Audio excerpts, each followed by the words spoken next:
Buenas tardes, buenas tardes. El Colegio de Investigaciones Culturales del Bajío les da la más cordial bienvenida a esta plática que va a estar a cargo del maestro Luis Mauricio Martínez, quien aceptó muy amablemente la invitación que le hicimos para que nos platicara qué es lo que está haciendo con su trabajo de divulgación cultural. Entonces, bueno, les voy a leer tantito el currículum para que vean quién es él. Él es licenciado en Cultura y Arte por la Universidad de Guanajuato y es maestro en estudios amerindios y educación bilingüe de la Universidad Autónoma de Querétaro.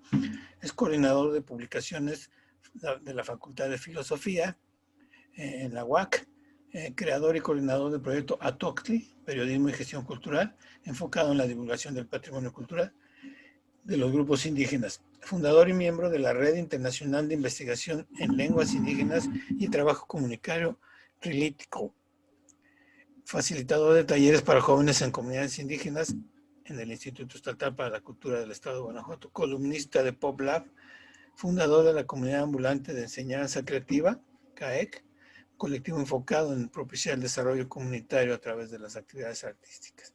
Bueno, la charla, ya sabemos, se llama Literatura Indígena, el discurso estético como resistencia cultural y política. ¿Sí?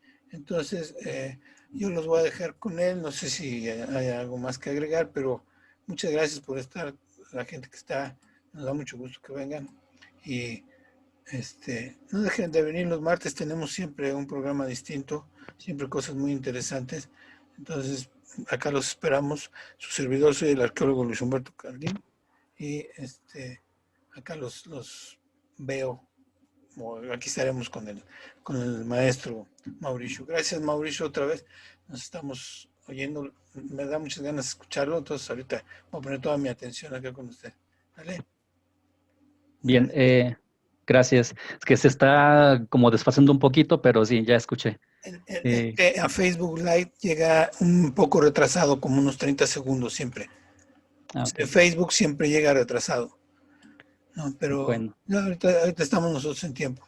Ujú. Bien, nada más, bueno, pues muchas gracias. ¿Cuánto tiempo tenemos para la plática? Hasta 2 horas normalmente. Digo, Ah, ok. si la gente quiere estar 3 o 4, pues es bronca de ellos, ¿no? Yo no Muy tengo bien. bronca, pero normalmente lo hacemos de 1 hora 20, hora y media, para que hagan Perfecto. preguntas y todo ese asunto, ¿no? Muy bien.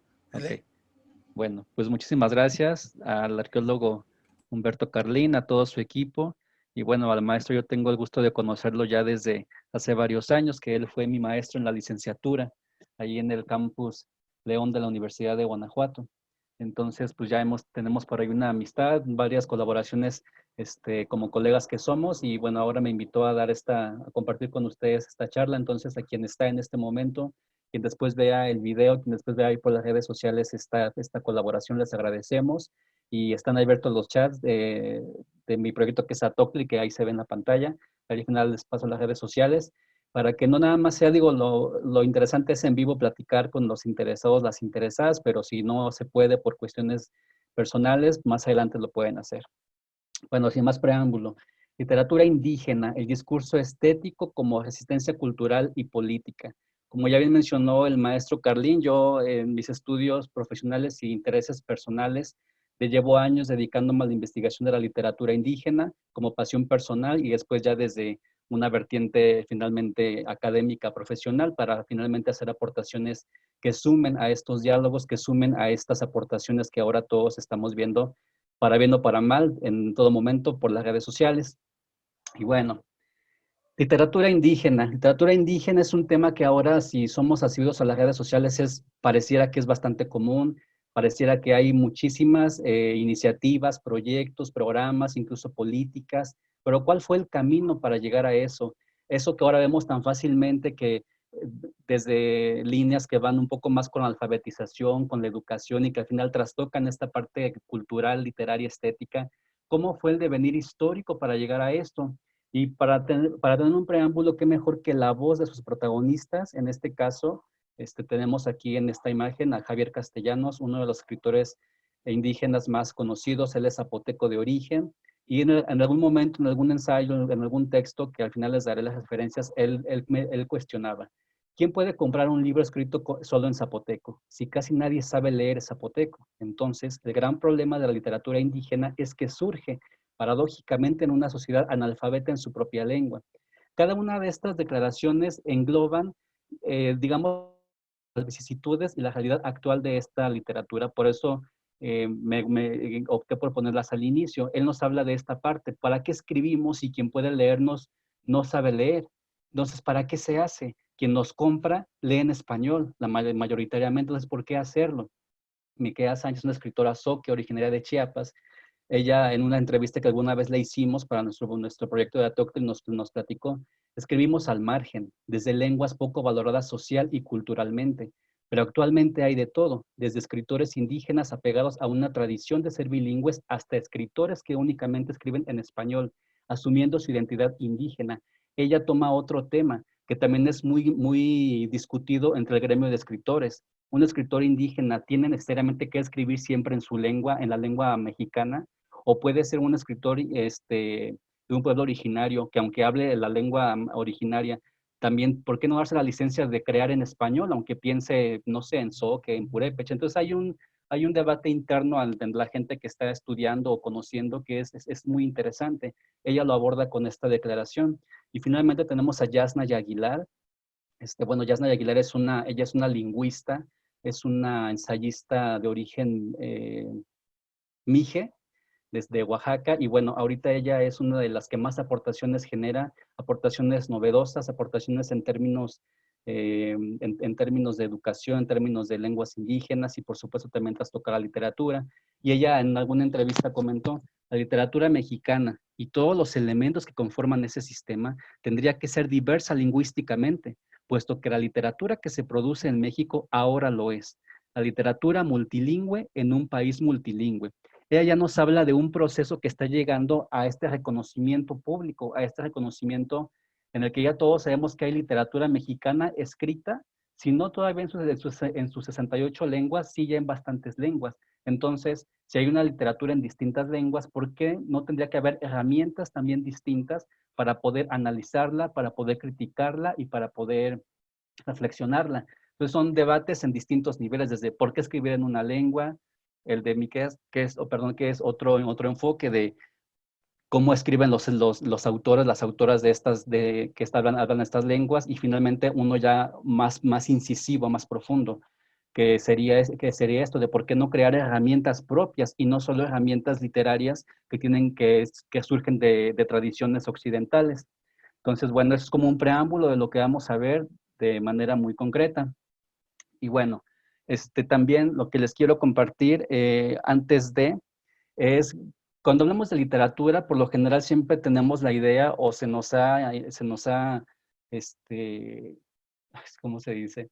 Se nos ha normalizado que literatura es la escritura, pero la escritura no es nada más el código alfabético. La escritura está en muchas formas diversas.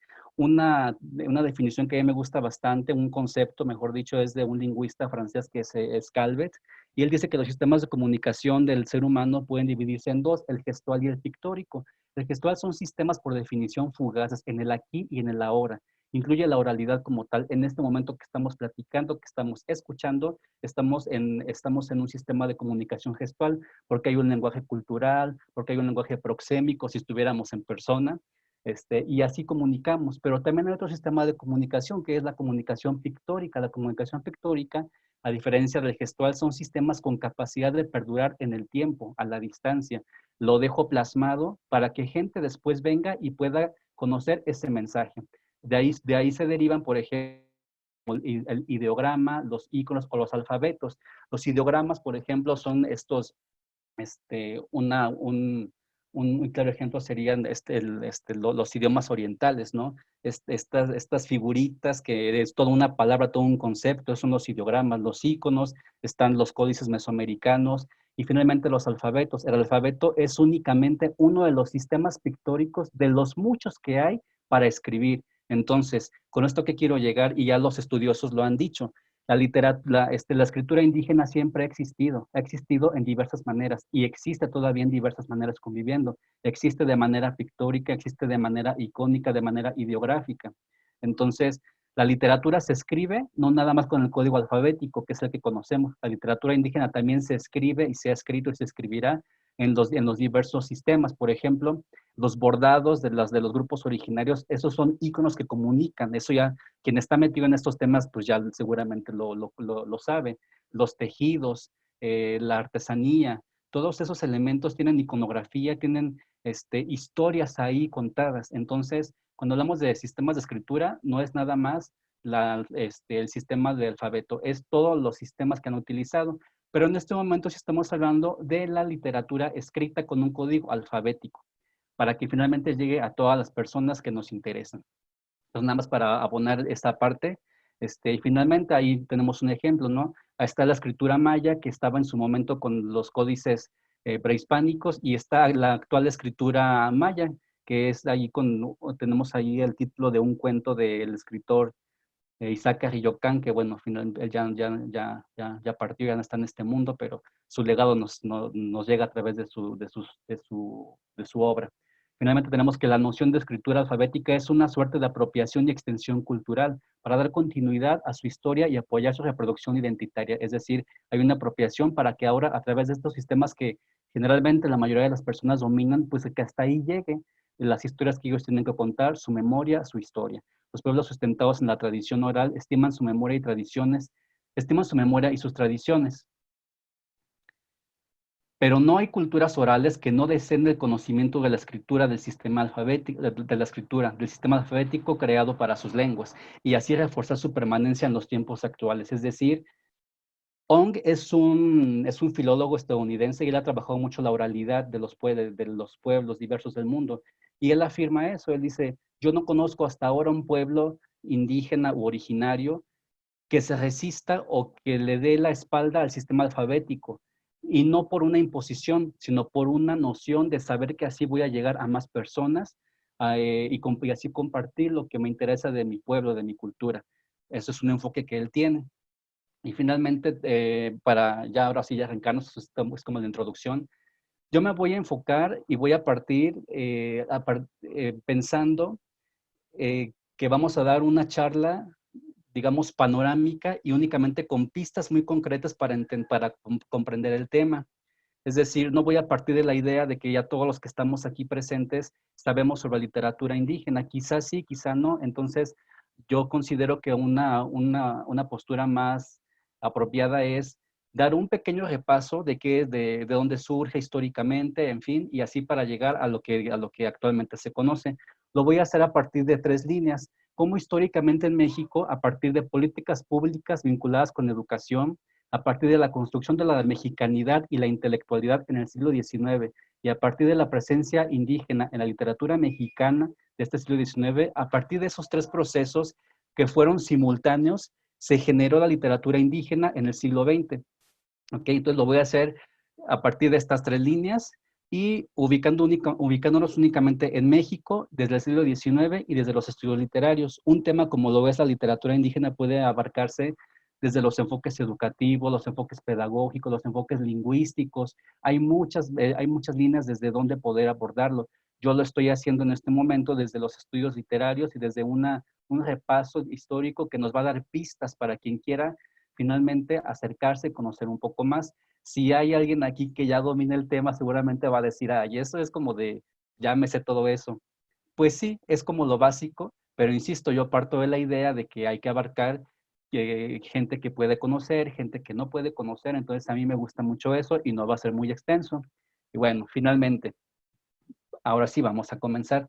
La literatura indígena. Carlos Montemayor es uno de los autores que con sus investigaciones hizo las primeras recopilaciones para entender cómo fue el proceso social político de los pueblos y de ahí poder hacer algunos proyectos de, de visibilización de estas literaturas, de estas lenguas. Entonces, él hace también en este libro que se llama Los pueblos indios de México, que seguramente algunos ya conocen, algunas ya conocen, él habla de 3 procesos a partir de la colonización en México, de la invasión española. Dice que hubo 3 etapas. La primera, en los siglos XVI y XVII, se había propuesto redimir a los pueblos indios mediante el recurso de eliminar su cultura para integrarlos a la nación cristiana, en la nación cristiana, algo que ya todos hemos conocido desde la historia oficial, desde los estudios básicos de primaria, todos sabemos estas vicisitudes. Un segundo momento que él plantea es en el siglo XIX, se les había desaparecido por decreto para integrarlos así en la civilización. Se refiere a los pueblos indios. Toda esta serie de políticas que se perfilaban hacia una nación homogénea, una nación con una sola identidad, sin tomar en cuenta que había en realidad muchas diversidades. Y finalmente nos habla de un tercer punto, que es en el siglo XX, con otras actitudes, otras justificaciones ideológicas y científicas, se planteaba de nuevo la necesidad de convertir a los pueblos indios en algo distinto de lo que ellos eran. Entonces, él en este libro hace un recuento de cómo no importaba qué sistema político existiera, qué ideología, al final siempre se veía como ese problema que había que resolver. ¿Qué hacemos con los indígenas? Si queremos ser un país progresista, si queremos ser un país de avanzada, ¿qué hacemos con esas personas que ni siquiera hablan español y que se visten de extraño y que además no se integran? Entonces, este libro es una muy buena referencia para poder entender esta parte. Y bueno, y lo puse porque encuadra finalmente lo que yo quiero también compartir con todas ustedes, con todos ustedes. Entonces, si regresamos, que son 3 puntos, vamos a partir con el primero, políticas públicas y educación. ¿Qué pasó en México a partir del siglo XIX en términos de políticas públicas y de educación que minó un poco esta parte? Entonces, bueno, pero no me acordé para que no se me crucen los cables, porque luego es tanta la información este, que uno quiere compartir. Ok, bien. Terminado el periodo independentista que también ya todos conocemos desde los estudios oficiales, finalmente teníamos una nación que estaba construyéndose. Había que pensar cómo iba a ser ese nuevo México, había que pensar cómo iba a ser esta nueva sociedad. Ya no los criollos, ya no los españoles, sí los mexicanos, las mexicanas, cómo tenían que ser. Entonces, a partir de ahí empiezan varias gestiones y una de las primeras fue en 1824, que fue en el Congreso Constituyente, que fue a partir de donde surge una primera versión de la Constitución mexicana. Y en este congreso estuvo José María Luis Mora. José María Luis Mora fue un historiador, un sacerdote, un intelectual de esa época, y él insistía, y aquí cito textualmente, dice, en las sesiones iniciales del Congreso Constituyente, José María Luis Mora insistió en que solo se reconocieran en la sociedad mexicana diferencias económicas y que se desterrara la palabra indio del lenguaje oficial, por tanto, que se declarara por ley la inexistencia de los indios. Tenía una buena intención, que era todos somos iguales. Lo que estaba disfrazado era que al ser todos iguales, entonces las diferencias simplemente fueron invisibilizadas, simplemente fueron negadas. Entonces, otra vez, el indio, el indígena, que se libró del yugo español, al final quedó igual, quedó sin saber hacia dónde hacerse por las decisiones del poder en turno. Eso fue en 1824. Les repito, son únicamente pistas, hay mucho que se puede investigar, es únicamente un panorama. Yendo al siglo XX, otra pista muy importante, que hay muchísimos estudios sobre esto, es las políticas indigenistas. Estas políticas fueron sobre todo, digamos, el origen en cierto modo y de gran peso a partir de una obra llamada Forjando Patria de Manuel Gamio. Manuel Gamio se le considera como el primer antropólogo mexicano, una obra que nace en 1916, y él hacía todo un estudio que finalmente se conoció como políticas indigenistas, que era cómo entender el problema indígena, y a partir de ahí generaron un programa de incorporación del indígena a la cultura nacional. Mauricio, Vemos, Mauricio, sí, es el primer arqueólogo, bueno, es uno de los primeros arqueólogos, sí. sí, no antropólogo, pero bueno, es Perdón. antropólogo con especialidad en arqueología, pero Perfecto. tiene varios Ok. proyectos grandes. Muy bien, gracias por el dato. Gracias. Bien, entonces ya con esa acotación, entonces a partir de ahí surge toda una serie de programas que se convierten en políticas indigenistas y que al final era la misma idea, la incorporación de la diferencia hacia este sistema cultural que ahora se quería implementar. Entonces, ya estamos en el siglo XX. Otra parte importante, una vez que se tiene a Manuel Gamio con toda esta propuesta ideológica, toda esta propuesta social, aparece José Vasconcelos, otro personaje que ya casi todo mundo conoce. Hay miles de primarias que llevan este nombre, escuelas, institutos. José Vasconcelos en 1921 crea la Secretaría de Instrucción Pública, que luego fue la SEP. En ella creó el Departamento de Cultura Indígena. ¿Esto para qué lo hicieron? En realidad, cuando se creó la Secretaría de Instrucción Pública, que fue bajo el gobierno de Álvaro Obregón, lo que se intentaba era justamente eso, cómo hacer para que toda esta nueva idea de cultura mexicana pudiera llegar a todos los rincones. Entonces ¿qué fue lo que pensaron a través de la educación? Tenemos que incluir ahora sí a esta población indígena, y fue tanto así que crearon este Departamento de Cultura Indígena en 1924, hacen una reforma al sistema pedagógico, y a partir de ahí se crea lo que ahora para todos es muy conocido. Ahora es muy conocido por nosotros el hablar de la educación básica, la educación gratuita y con acceso a todos y a todas. Bueno, eso en realidad surgió por primera vez a partir de la gestión y de los cambios pedagógicos que hizo José Vasconcelos. Fue ahí donde por primera vez se tuvo la misión de llegar a todos los rincones del país, que todas las personas tuvieran acceso a la educación y que además tuvieran leer y supieran escribir y que hablaran lo que se conocía como la lengua nacional. Recapitulando un poquito, la lengua nacional se consideró que fue el español porque en el siglo XIX había como una política internacional en la cual para que un país fuera políticamente fuerte al exterior tenía que verse como una unificación, y por supuesto la carta de entrada para unificar siempre era el idioma. Más allá de cualquier manifestación cultural, el idioma era la carta de presentación de un país, y finalmente esta tendencia ideológica, política, permea al México, y es de ahí que se dice hay que hacer que todos hablemos un mismo idioma para reforzar esta idea del México hacia el exterior, hacia otros países. Dentro de esta línea la educación básica y estas reformas, crean las misiones culturales, que también han sido objeto de estudio desde todos los enfoques pedagógicos, lingüísticos, culturales, sociológicos, antropológicos, porque fue una cruzada nacional que logró el cometido. Logró que la gente negara su idioma, logró que la gente aprendiera un idioma que no era el suyo, y logró que la gente no supiera que su idioma se puede escribir, y que tuvieran que incluso negar como todos los elementos identitarios. Ahorita vamos a ahondar un poquito en eso. Después llega Moisés Sáenz, unos años después, ya como subsecretario de la SED, y él en algún momento declaró: nuestra tarea es civilizar, elevar el nivel de las masas, hacer del indio uno de nosotros, convertir los elementos técnicos, sociales y políticos de México en una sola nación. Entonces aquí vemos otra vez esta idea. Lo que Sáenz tiene, a diferencia de Gamio, es que él nos habla de una propuesta integralista. Esto quiere decir, no hay que incorporar al indígena a la cultura mexicana. Tenemos que integrar a México como nación. Integrar a México como nación implicaba qué hacemos con los que son diferentes. Entonces, eso fue un cambio, pareciera que positivo. Ya los analistas tendrán sus estudios al respecto. Tendré que documentarme yo más también sobre eso. Pero la idea era eso, era no incorporar al indígena. No, eso no queremos. Queremos integrar a México como nación. Y a partir de ahí todavía cobra más fuerza el proyecto de las misiones culturales.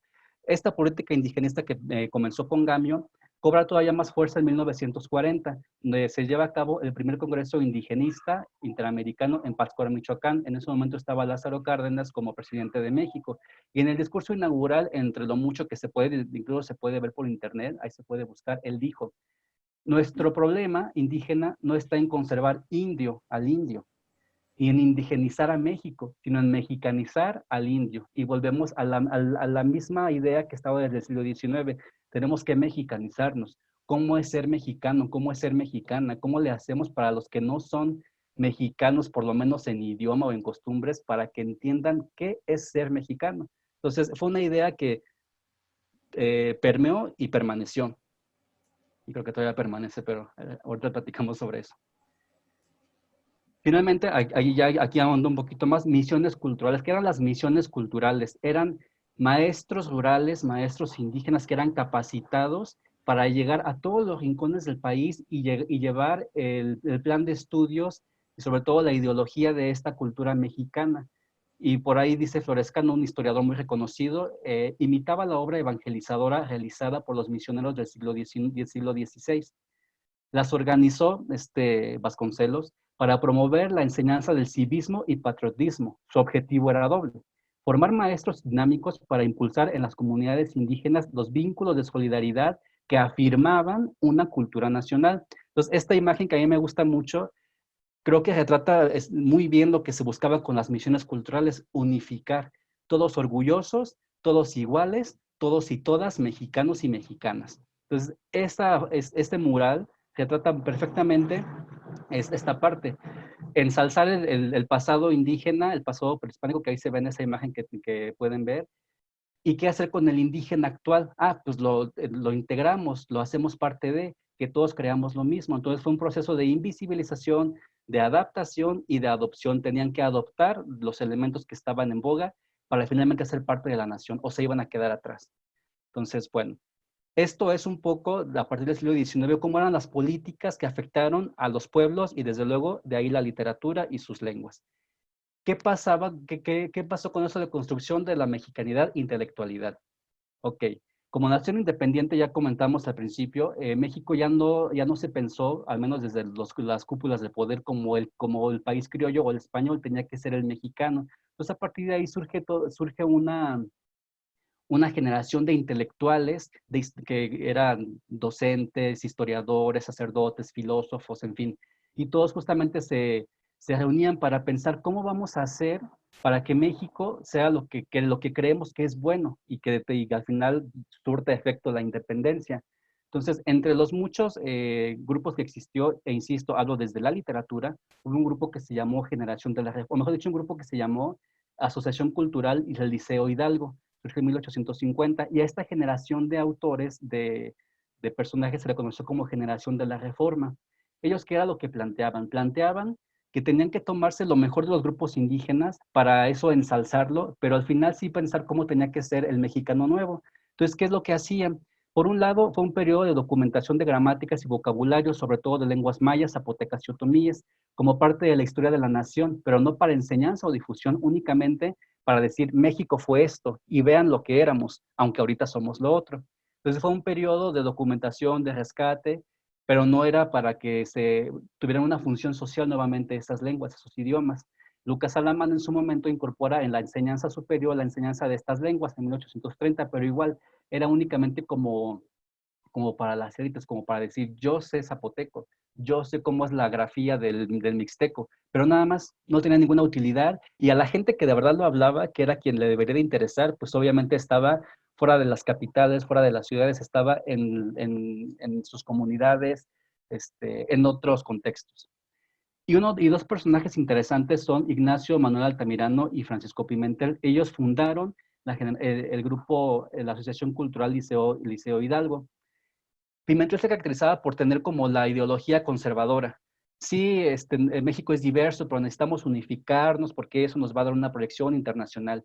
Ignacio Manuel Altamirano tenía un poco como esta visión un poco más liberadora, más libertadora, que era, pues sí, es cierto, pero también hay elementos que valen la pena, podemos unificar, podemos llegar a un acuerdo. Entonces, había como unas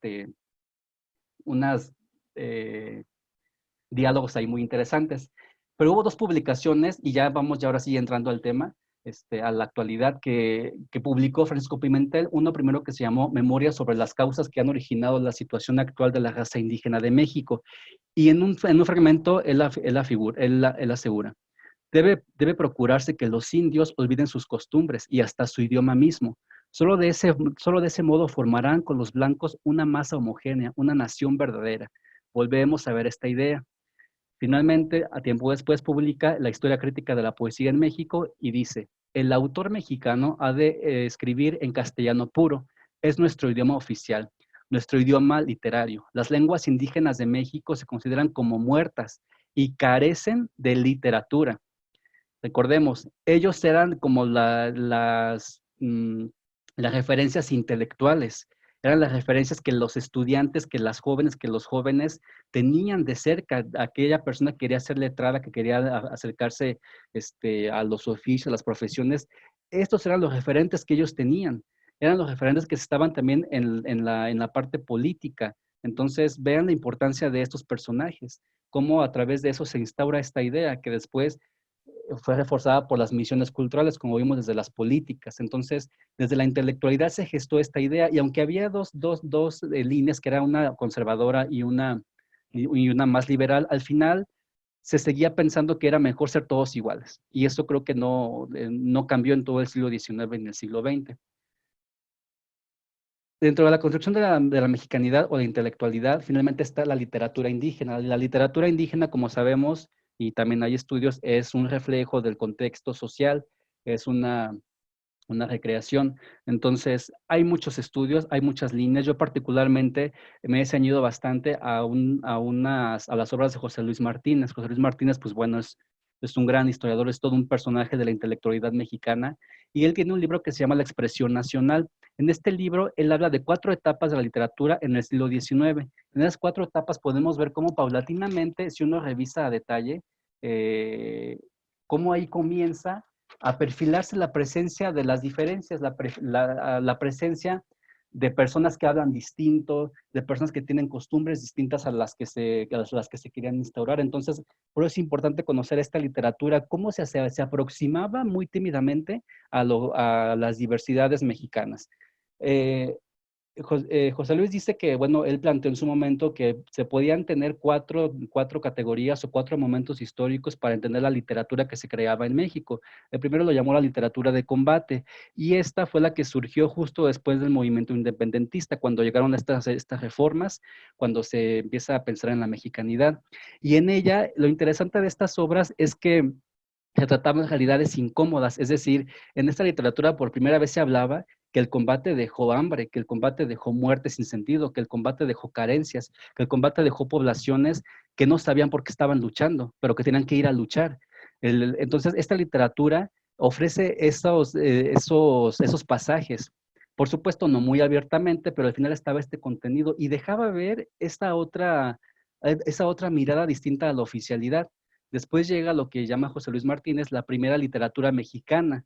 La primera literatura mexicana inicia, será como, digamos, cuando él considera que ahí se empieza a construir esta primera literatura propia, ya no la que imitaba los estilos europeos, los estilos españoles, la literatura que tenía un propio estilo o estaba buscando perfilar un propio estilo. Entonces, a partir de ella surge lo que en los estudios se conoce como romanticismo y costumbrismo. Estos, ¿qué era lo que hacían? Retrataban la cotidianidad, retrataban qué era lo que pasaba en el día a día, retrataban estampas muy cotidianas de la gente. Entonces ahí se empieza a ver el habla, los modismos, el lenguaje, las costumbres de las realidades. Esta literatura no cuestiona y no reflexiona cómo era la realidad más allá de estas grandes ciudades, en los pueblos, en las rancherías. Simplemente documenta cómo era, documenta cómo era. Y eso necesariamente incluía abrirse a la diversidad de pensamientos para poder plasmarlos en personajes. Entonces, esa es la que se le consideraban que fue la primera literatura mexicana. Después está la literatura nacionalista. La literatura nacionalista es la que se empata con Ignacio Manuel Altamirano. En la literatura nacionalista lo que vemos es... se creó no nada más literatura, fue como el primer momento en el que ya se da salida a más periódicos, en el que se da salida a revistas literarias, y ya no nada más se retrata la costumbre, se retrata la cotidianidad, sino ya se trata de buscar como todavía aún más un propio estilo. Entonces ensalzaba todavía más ya lo que se puede considerar que era mexicano. Sea lo que fuera lo mexicano, ahí ya se plasmaba. Habría que ver estudios profundos sobre cómo era esta literatura. Y finalmente nos habla de corrientes modernistas, que eran ya no en esta idea costumbrista, en esta idea de retratar, sino ya buscaban como estilos distintos, incluso temas distintos. Fue una literatura que no tuvo muchos lectores, pero que ahí está. Y finalmente fue el enlace para el siglo XX. Entonces, la literatura también, si nos ponemos a revisar a detalle, quien tenga la curiosidad o si ya lo han hecho, poco a poco fue dando voz a los pueblos indígenas, pero dando voz desde lo que ellos creían, no desde la propia voz de. Eso es lo interesante. Y finalmente la literatura indigenista es el antecedente directo de la literatura indígena. La literatura indigenista, ¿de qué se trataba? Era finalmente hablar de los pueblos indígenas. Se trataba ahora sí de hablar de esas comunidades, de hablar de esas costumbres distintas, pero igual era una visión muy, muy diferente. Entre ellos están, por ejemplo, Mariano Azuela, está Gregorio López y Fuentes, está Mauricio Magdaleno, Rubén M. Campos, una de las más conocidas, Rosario Castellanos, Francisco Rojas González, que podemos ver ahí el libro del Diosero, que es un libro muy conocido. Al respecto, Javier Castellanos, este escritor zapoteco, hace una crítica y dice, si han leído el libro, se podrán dar cuenta que son relatos en los que es demasiado caricaturesco los personajes indígenas. Rayan en lo naif, en lo inocente, en lo torpe incluso. Entonces, pareciera que es una burla, aunque en su momento se dice que Francisco él decía que él describía cómo eran. Y por eso dice este escritor zapoteco Castellanos, sería ingenuo pensar que miserias como las que se cuentan en ese libro no se den en la vida real. Es posible, y hasta peores en forma individual, pero de ninguna manera son representativas de la cultura indígena. La historia de estos grupos está llena de paisajes de dignidad y resistencia. Escoger las peores para representar al indio dice mucho sobre el origen de las limitaciones de esta literatura conocida como indigenista. Entonces ahí empieza ese malestar, ahí empiezan a darse cuenta los maestros rurales, que en ese momento, o maestros indígenas, que esa literatura no los representaba, no hablaba bien de ellos, era una caricatura, era una sátira, no con buenas intenciones, o quizá con buenas intenciones, pero muy desfasada de la realidad, o como dice Castellanos, seguramente había gente así de pobre, seguramente, pero ¿por qué retratar eso cuando hay hay muchos pasajes que son totalmente lo contrario? A la par de la literatura indigenista, y recordemos, estaban las misiones culturales, estaba ya en total operatividad los maestros en las comunidades rurales. Si nos vamos al sistema educativo, y no me voy a meter en ese punto, el sistema educativo en México, pensado para las culturas indígenas, se puede clasificar en tres momentos, que es la educación indigenista o castellanización, que fue tal cual las misiones culturales. Después estuvo el periodo bilingüe bicultural, que era, está bien, sí vamos a enseñar a las comunidades desde su idioma, pero para que aprendan español, no para que usen su idioma. Entonces, al final era lo mismo. Y finalmente llega el enfoque intercultural. El enfoque intercultural era, ahora sí, vamos a conocer su lengua, a enseñar desde su lengua, para que usen su lengua, para que no oculten su lengua. Era un enfoque más dialógico, era un enfoque más como ahora estamos ya muy familiarizados, de todos dialogamos, todos aportamos, qué conoces tú, qué conozco yo, y vamos a construir. Bueno, eso ahora que pareciera tan común, por lo menos en ciertos gremios, en ese momento fue la novedad, que trató de redimir como esta deuda histórica del poder, de las políticas mexicanas que dejaron al indígena en la literatura satirizado y desde una voz distinta. Desde las políticas, pues con una voz también ajena. Entonces, en todo este momento podemos ver que en realidad eran lo que también se conoce como sujetos de interés público y no sujetos de derecho. Un sujeto de interés público es aquel por quien la persona decide, yo decido que es bueno para ti porque yo sé que tú no sabes. Entonces, como yo sé que tú no sabes, yo voy a decidir que es bueno para ti.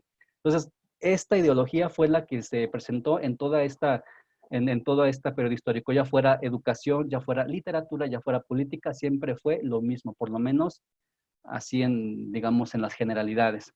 Cuando llega el enfoque intercultural era cuando estaba justamente la literatura indigenista en boga. Es ahí donde surge la literatura indígena. ¿Cómo surge la literatura indígena? Bueno, los maestros, que eran los maestros rurales, los maestros de estas comunidades, eran maestros que sabían su lengua, que la hablaban, que sabían su gramática y que además sabían enseñarla. Entonces comienza una reflexión interna, comienza una sensibilización hacia su propio valor cultural y aprovechan el dominio de esos alfabetos ya no nada más para cumplir el objetivo que quería el gobierno o el sistema educativo oficial. Empiezan a documentar y a recuperar su memoria, sus tradiciones orales y la historia de sus pueblos. Y es así como empieza esta primera generación de escritores, pues no por suerte, porque al final fue una investigación, pero digamos fue como una consecuencia colateral. Los preparan y ellos aprovechan y empiezan a hacer creaciones literarias, comenzando por la documentación, y ahorita vamos a ver todo ese tema. Entonces, así surge la literatura indígena. Y al respecto, hay muchos autores, muchas autoras. Hay una autora, la doctora Luz María Lepe. Ella es investigadora de la Universidad Autónoma de Querétaro, donde yo colaboro. y también dirige la maestría, bueno, ahorita la dirige el doctor Jorge Tapia, pero en su momento la dirigió ella, la maestría que yo estudié, la maestría en estudios amerindios y educación bilingüe. Ella tiene un libro que se llama Lluvia y Viento, Puentes de Sonido, Literatura Indígena y Crítica Literaria. Y ella hace referencia al inicio del texto justamente de este surgimiento y dice, surge un movimiento que revitaliza la lengua y la cultura indígena, en principio desde las escuelas rurales y comunitarias, con la elaboración de vocabularios y gramáticas para la enseñanza de las lenguas indígenas. Ese fue el primer paso de lo que ahora vemos de creación estética de los pueblos originarios. También tenemos la voz de escritores indígenas. Por ejemplo, está Juan Gregorio Regino, es un escritor mazateco, originario de Oaxaca, y en un libro que también es fundamental, que se llama Situación actual y perspectivas de la literatura en las lenguas indígenas, que recopila Carlos Montemayor, hay un ensayo de Regino y él asevera, y cito textualmente, esta literatura resulta de los movimientos de resistencia, autodesarrollo y toma de conciencia de los indios, de su condición étnica subalterna. Es un mecanismo más de defensa para preservar la cultura indígena vista desde la perspectiva de los indios mismos y para desarrollarla. Es decir, por donde se quiera ver, es una resistencia política gestada desde las huestes culturales, artísticas, literarias y estéticas, que si bien surgió desde la documentación, al final era una resistencia. ¿Cómo le hicieron para tener con con tantos elementos en contra? ¿Cómo fue posible que lograran todo esto de este movimiento? Pues justamente porque era una resistencia cultural. Era llenar esos pequeños huecos que dejaba el sistema educativo, que dejaba la política mexicana, y esos huecos llenarlos con las posibilidades que ellos podían alcanzar. Y de ahí surge todo este movimiento. Por eso es muy importante conocerla, muy importante entender que literatura mexicana hay, ya no en un idioma, hay en muchísimos idiomas. Literatura escrita con alfabeto latino, hay en muchos idiomas. ¿Qué es la literatura indígena? Bueno, igual no voy a ahondar mucho, pero sí quiero hacer como un pequeño panorama. Igual nos referimos a Lepe, a la doctora Lepe, y ella dice que la literatura indígena se puede encontrar tres tensiones o tres vicisitudes o tres situaciones que históricamente son con las que tienen que luchar los autores, las autoras, los críticos, los estudiosos o simplemente el público interesado que quiere conocerla. La primera es oralidad, escritura. ¿A qué se refiere con esto? ¿Cuál es la tensión o cuál es la situación en una literatura indígena? Porque además pensemos, una literatura indígena creada en idiomas que en el siglo XIX los intelectuales decían que estaban muertos. Entonces, esos idiomas muertos ahora no solamente demostraban que no estaban muertos, estaban generando literatura. Entonces, históricamente se fincó esta idea en la sociedad en general, pero sobre todo en la propia población, de que sus idiomas no se escribían. Y aunque eso pareciera, de verdad, pareciera como algo irrisorio incluso, actualmente hay gente en comunidades indígenas que no sabe que sus lenguas se pueden escribir en el alfabeto. En serio, de verdad, hay muchos avances políticos, hay muchos avances de visibilización, pero todavía hay muchísimo por hacer. Hay rincones del país en los que todavía todo esto que aquí vemos, que ya hemos normalizado afortunadamente en varios gremios, todavía no llega. Pero bueno, volviendo, la oralidad y escritura, ¿a qué se refiere la doctora Lepe? Y no solo ella, muchos desde estudiosos también hablan de lo mismo. Hay mucha aparición de normas ortográficas. Yo creo que ya todos conocemos, y si no, aquí compartimos, que las lenguas indígenas, por ejemplo, hablar del maya, el maya no es el maya. Bueno, no tengo aquí el dato a la mano, pero cada lengua indígena o cada idioma mexicano tiene sus propias variaciones dialectales. Es decir, no es distinto el otomí que se habla en Tolimán al otomí que se habla en Amealco. Perdón, no es igual. No es igual el náhuatl que se habla en Puebla al náhuatl que se habla en Morelos, al náhuatl que se habla en Michoacán. Entonces, imagínense, querer crear un libro para que lo lean las personas que puedan leer el náhuatl, pues sí, pero en qué variante habla el autor? ¿En qué variante lo va a escribir? Esa variante va a llegar a la persona que lee esa variante o de otra variante. Entonces, y además está la otra parte, si se quiere hacer una norma de escritura, tienen que apegarse a licencia, tienen que apegarse a ciertos criterios gramaticales lingüísticos, y eso hay quienes opinan, muchos escritores y lingüistas, que eso desdibuja el idioma, hace que el idioma deje fuera muchos elementos que culturalmente únicamente se pueden entender si se deja todas sus variedades posibles. Entonces, ceñirlo a una sola norma también haría limitar el idioma. Entonces, hay mucha discusión en torno a eso. La otra es procesos de enseñanza, aprendizaje del código alfabético. Una cosa es, si ya el pueblo está de acuerdo en cómo se escribe, perfecto. Ahora, ¿cómo le vamos a hacer para enseñarlo? ¿Cómo le vamos a hacer para que nuestra niñez de la población aprenda ese idioma, que aprenda a escribirlo, y que conozca y que sepa que hay gente que escribe cuentos y poesía y textos? Entonces, el proceso de enseñanza-aprendizaje es otra cosa muy compleja. ¿Cómo le hacemos para que niños que hablan tzotzil, que van a una escuela del DF, puedan leer un libro en tzotzil si están en una escuela del DF? O sea, realmente es bien complejo entender todo eso, ¿no? Cómo escribir una literatura para gente que habla tantas variantes en lugares tan distintos, tan diversos y tan distintos al lugar de origen. ¿Cómo poder abarcar eso? Es una tarea que parece, no sé si imposible, pero sí compleja. Y planeación lingüística, que es la apropiación y la colonización. También está toda esta parte, ¿no? Hay, en los estudios de la literatura hay muchas personas que dicen, es que el hecho de que el autor quiera escribir en español es porque una vez más se está colonizando. Y hay quien dice, no, es apropiarnos de un elemento externo para poner, reivindicar nuestra propia cultura. Entonces, y también tiene que ver con la planeación lingüística, esto que se refiere con el uso y la función de la lengua. Puedo escribir un texto que además ya logré que llegue a gente que sabe leer esa variante, pero ¿cómo hacer que el texto sea funcional? ¿Cómo hacer que le sirva no nada más para ver la estética, que sea funcional para que un niño vea cómo se escribe su lengua en una escuela, para que un adulto, una señora en su comunidad vea que lo que ella ve como parte de un paisaje y que le es cotidiano, resulta que es todo una creación en un libro, que además mucha gente que no es de ahí la va a conocer por la divulgación? Entonces, la planeación lingüística también está en esta parte de oralidad, escritura. ¿Cómo le hacemos para que llegue? ¿Cómo lo hacemos para que se use, para que funcione, no nada más que se cree y ya se queda ahí? La otra tensión que existe es la ficción y la no ficción. Como ya comentamos, esta literatura se basa y está muy nutrida incluso actualmente de la oralidad. La oralidad de los pueblos es riquísima, es vasta en sus contenidos, históricamente, en los enfoques que tiene. Entonces, hoy muchos autores, muchas autoras siguen echando mano de la oralidad para a partir de ahí crear. Y entonces es ahí donde viene una línea muy delgada entre están creando o están documentando. Y aunque hay literaturas ya muy avanzadas como la zapoteca o la maya, que ya es obvio que están creando, hay literaturas que apenas van empezando y están en la etapa de documentar su oralidad.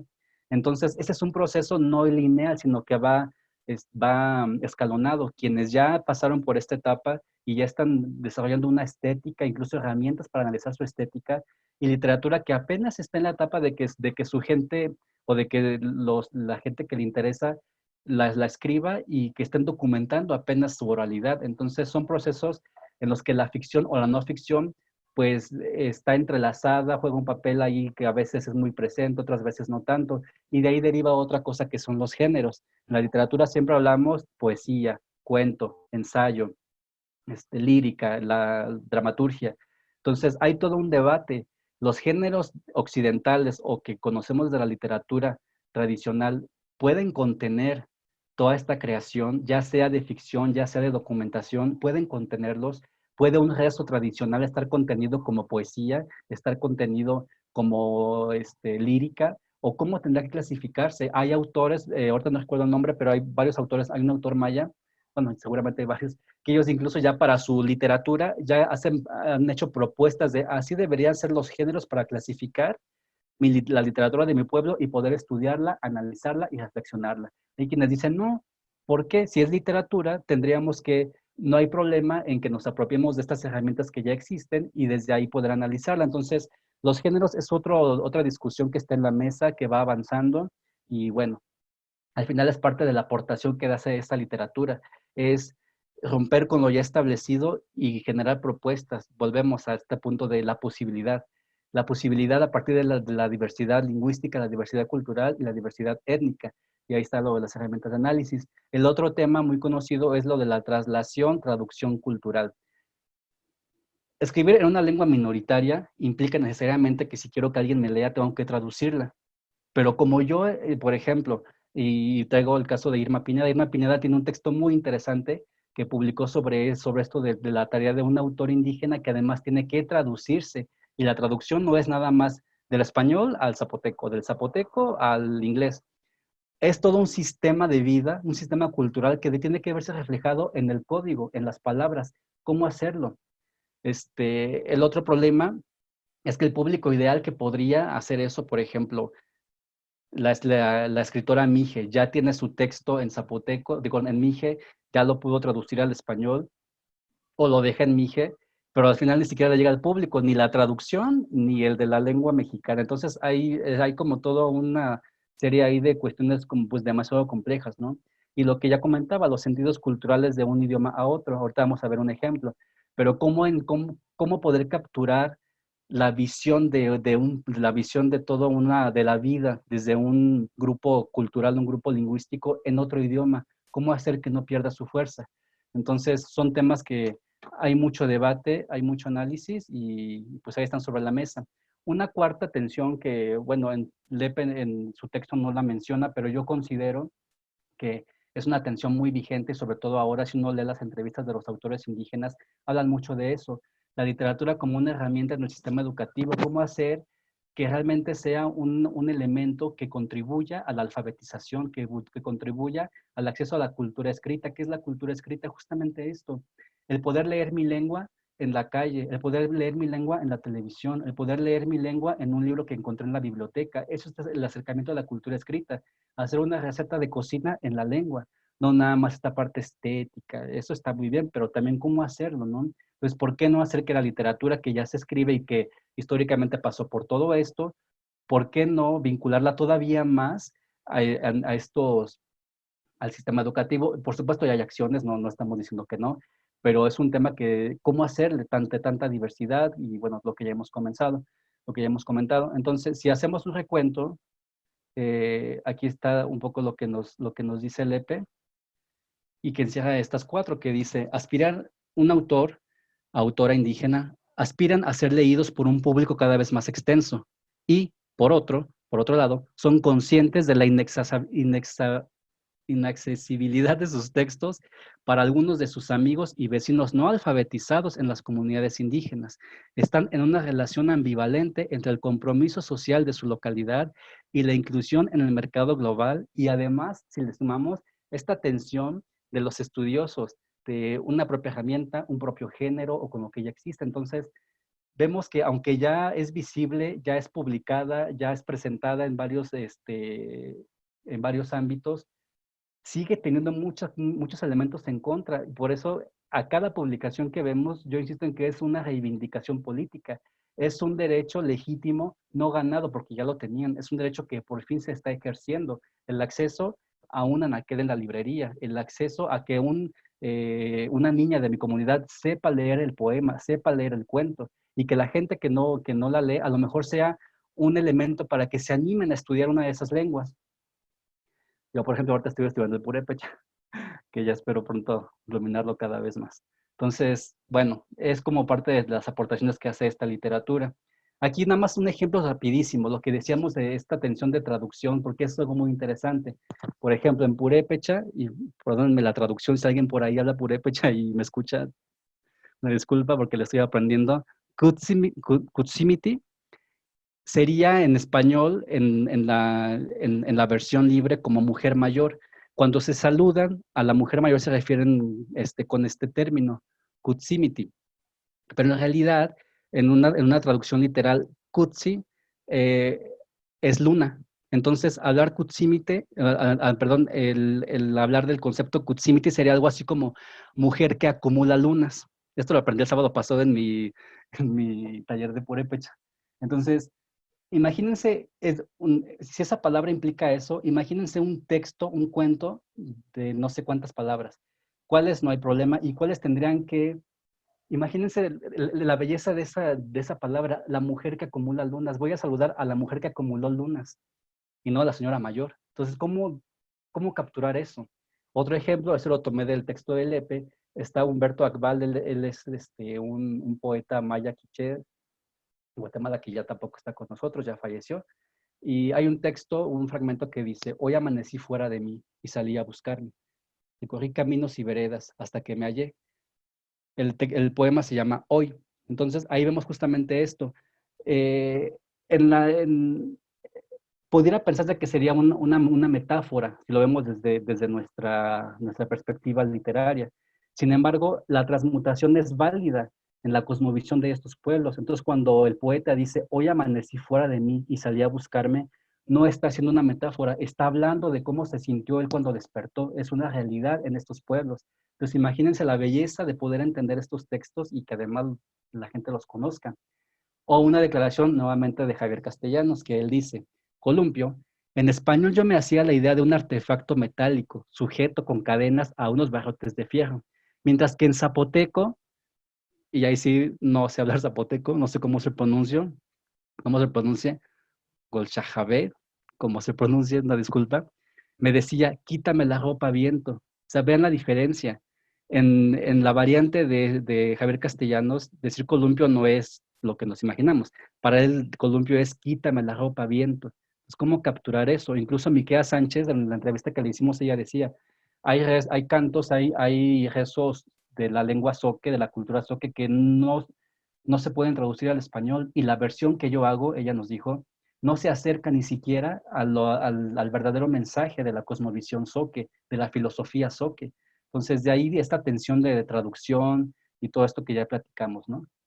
Y bueno, ya para ir como cerrando esta charla, volviendo un poco a la literatura, desde la hermenéutica, les quiero platicar. Yo hice, cuando me acerqué por primera vez a la literatura indígena, yo estaba en la licenciatura que estudié.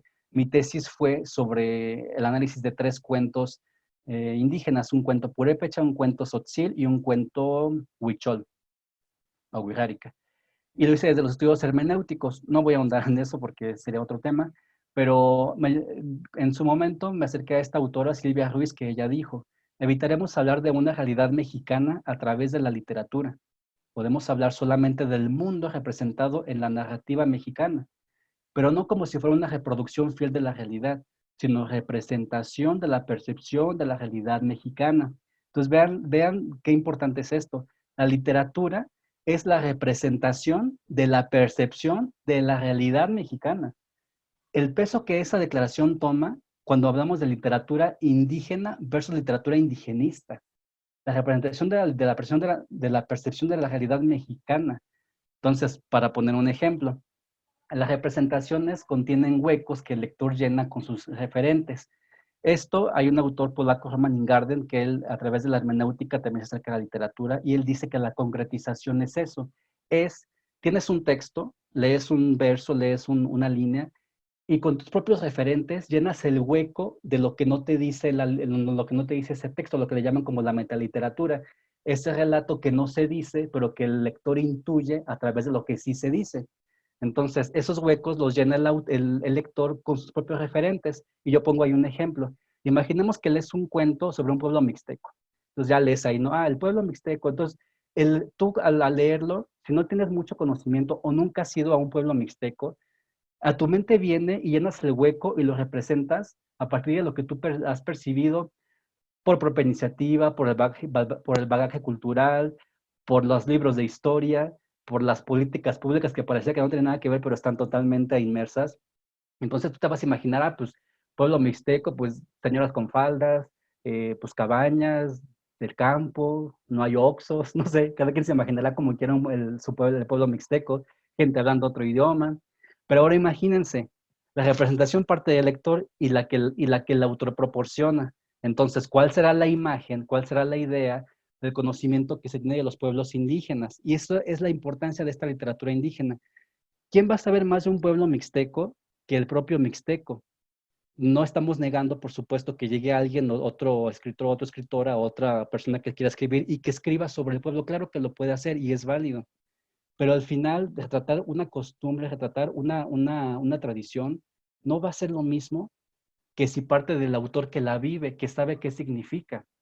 Va a ser muy diferente. Entonces, imagínense, de por sí ya hay un desfase entre alguien que habla de un pueblo que no es del pueblo y luego además lo lee un lector que está documentado en su historial académico, personal, vivencial, de todas estas políticas que vienen desde el siglo XV, XVIII, en las que se habla que todos somos iguales, en las que se decía hasta hace no mucho que en México solamente había un idioma. Imagínense el desfase que hay cultural. De ahí la importancia, y insistimos, es por eso todo un movimiento de resistencia política, esta literatura. Y bueno, básicamente era lo que les quería compartir. Les digo, en cada uno de los temas se puede ahondar bastante, desde muchos enfoques, pero al final lo que me interesaba en esta charla era como un panorama general que quizá, y lo dije al inicio, si aquí hay gente que ya conoce de este tema, estará pensando, ay, pues de eso ya lo hemos visto en 25 conferencias, en 25 coloquios, en 25 encuentros, pues sí, pero hay gente fuera del gremio que no les es familiar todo esto. Y es una cosa en la que yo insisto bastante.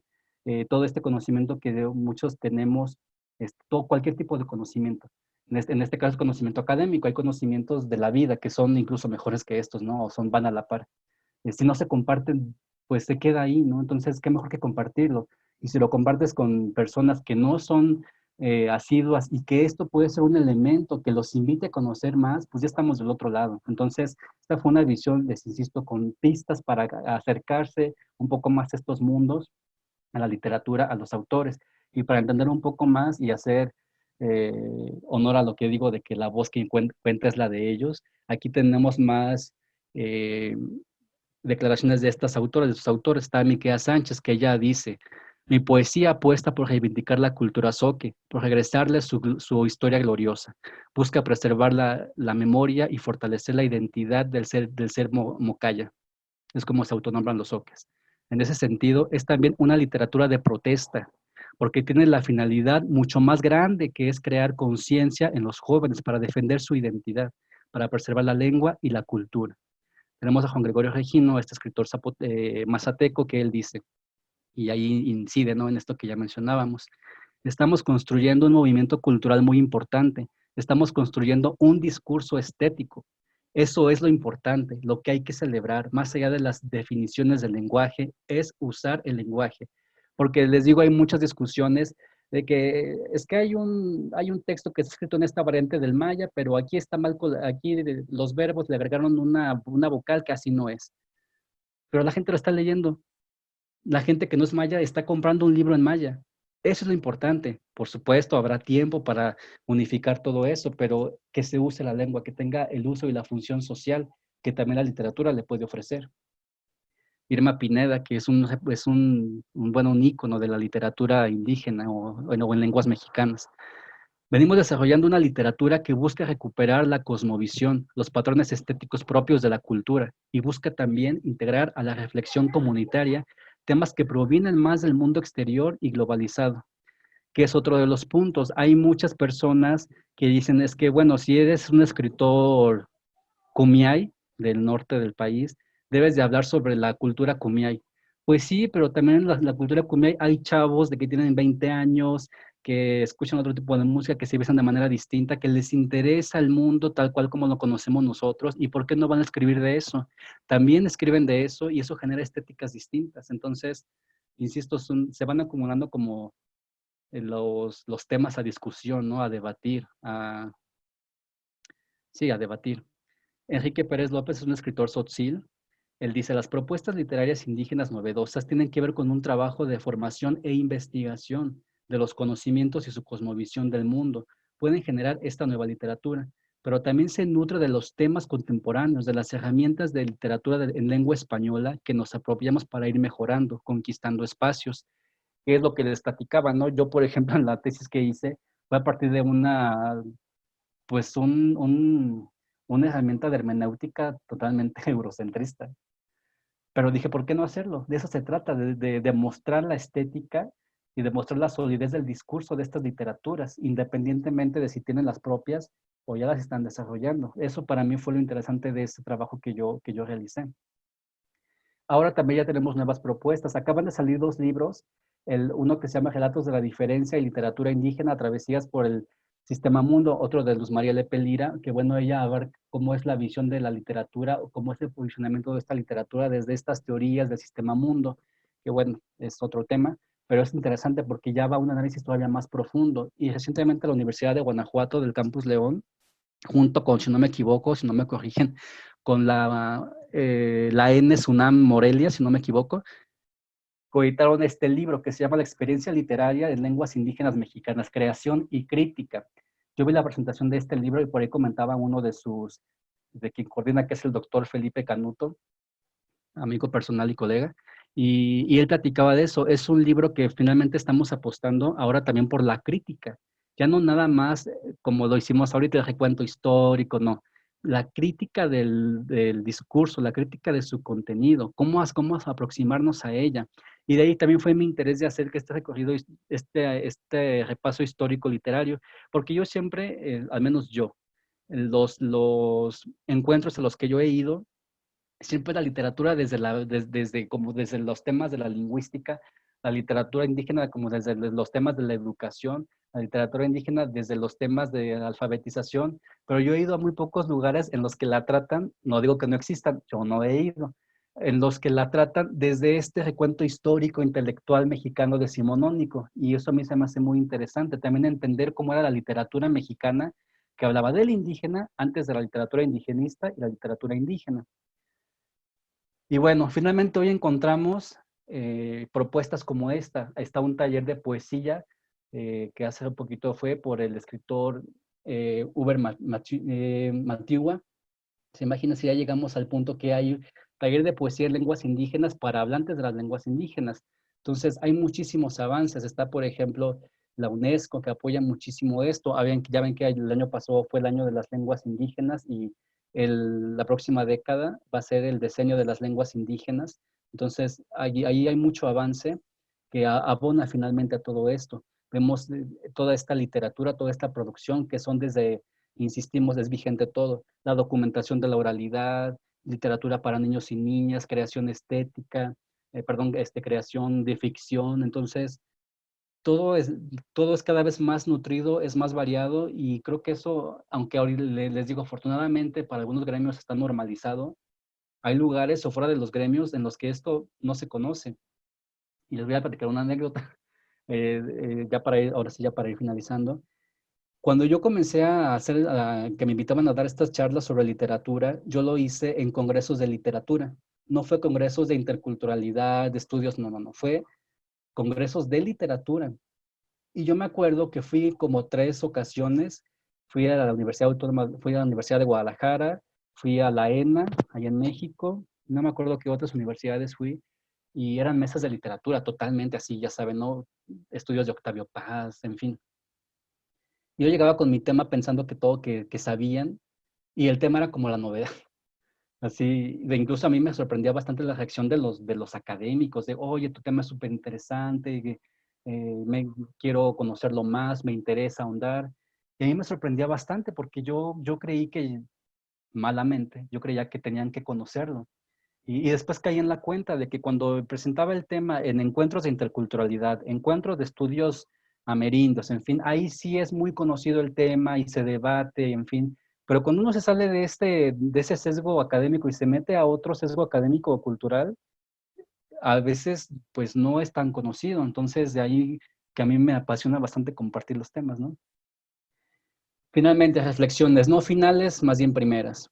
Políticas internacionales, visibilización, creación de programas y apoyos. Ya lo dijimos, está por ejemplo la UNESCO. Yo antes criticaba bastante, quizás sin conocimiento, estas conmemoraciones, ¿no? Que el Día Internacional de la Mujer Indígena, el Día Internacional de X.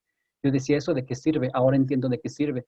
Sirve para visibilizar, para que gente que no sepa se entere y para que se creen programas y se asignen presupuestos, acciones concretas que apoyen ese movimiento. Entonces, realmente sí abonan esfuerzos desde enfoques políticos, lingüísticos, educativos y culturales. Les digo, este tema se puede tratar desde enfoque pedagógico, educativo, y son igual de interesantes y son con vertientes muy distintas. Al final todos hacen este esfuerzo que es no la visibilización. Yo creo que las lenguas indígenas ya están visibilizadas. Ya todos sabemos que en México, bueno, no, ya todos no. La mayoría de las personas en México ya comienzan a conocer que en México tenemos más de 60 lenguas y cada una tiene variaciones distintas. Pero ahora, ¿cómo le hacemos para que también la gente que las habla las pueda escribir, que la gente que las habla las pueda leer, que la gente que habla ese idioma pueda hablarlo de manera natural en cualquier contexto y no solo en su comunidad. Que hay muchos estudios que dicen eso, las lenguas indígenas tienen un uso, sí hay un uso y una función social, pero que está consignado a los rincones comunitarios. Sí se usa la lengua, pero ahí en la comunidad. Cuando ya se sale a otros contextos ya no se usa igual. Y entra otro debate, o alguna vez un amigo, Jaime Mologua, que yo a ver si ve esto por ahí algún día de su vida, me decía, yo no, él es de Veracruz y habla náhuatl, y él decía, yo no hablo náhuatl del León, él vive en León, porque pues ¿con quién lo hablo? O sea, no lo niego, nada, me gusta mi idioma, lo conozco, me consta que lo sabe leer, lo sabe escribir, y él me decía, pero pues aquí en León, ¿con quién lo platico? No tengo con quién. Entonces, no lo niego, no estoy en este proceso de negación, simplemente aquí no me es útil. Y es válido, finalmente es un chico náhuatl, urbano, y es parte de su realidad. Y bueno, otro tema que es muy debatido es la conceptualización del movimiento indígena. ¿Es literatura indígena? ¿Es literatura en lenguas mexicanas? ¿Es literatura mexicana creada por autores indígenas? Hay todo un debate al respecto. Y yo alguna vez le pregunté a un escritor, y yo le preguntaba, ¿qué tan necesario es la adjetivación indígena cuando uno habla de los pueblos, de la literatura? Y él me dijo algo que hasta hoy yo creo que es vigente, cada quien tendrá su propia visión, pero él me compartió. Políticamente es necesario. Culturalmente tenemos que dejar de hacerlo. ¿Y cómo lo vamos a hacer? Desde la educación. Desde la educación, desde el conocimiento, desde compartir esto, culturalmente vamos a poder dejar de decir la escritora eh, indígena purépecha. No, la escritora purépecha. El poeta indígena mazahua. No, el poeta mazahua. O incluso como ellos se autonombran, ¿no? Que en los mazahuas no me atrevo a pronunciarlo, pero sí lo conozco.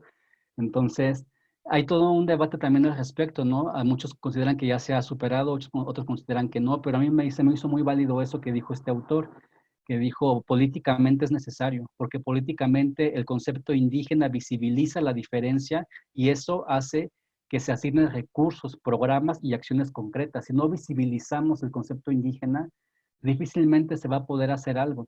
Culturalmente sí hay que crear acciones, estrategias para que se vaya poco a poco, quizá no nos va a tocar verlo a nosotros, pero le va a tocar verlo a otras generaciones, el ya no hablar de literatura indígena, hablar de todas las literaturas que hay, literatura mije o ayuk, literatura otomí o ñañú, en fin, toda la variedad que existe, ¿no? Los espacios de divulgación, que también les digo, es una cosa que tiene que también ganar terreno.